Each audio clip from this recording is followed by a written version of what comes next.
Hello, welcome to Muskrat Nick's. This is Muskrat Nick, and this is the after-action report for our first battle, the Battle of Hoke's Run.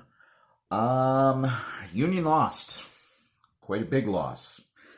Union got backed up on the road a little bit, and then the Union was backed up on its left flank quite a bit. But a few factors to that. One of those factors is the ground.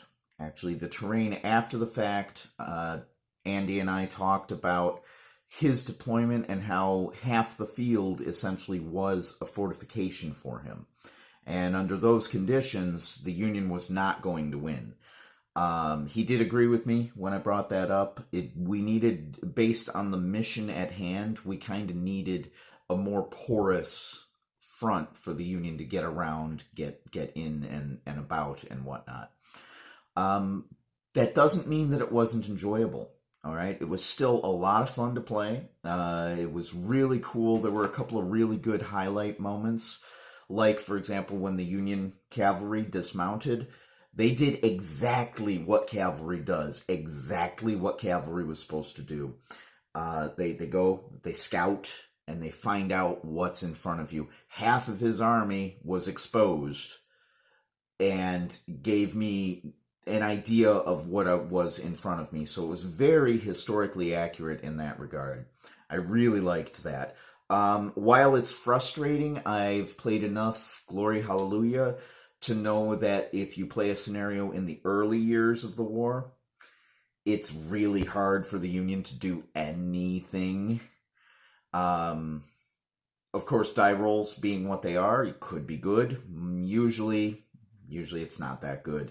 And that's exactly what happened. And that is representative of the command issues that the Union really did have, where sure you can get onto the field, but then what do you do when you're there? That was a major problem for the Union early in the war.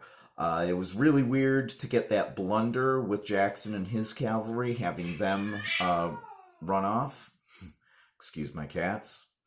But other than that, it was a good game. Definitely a resounding Confederate victory.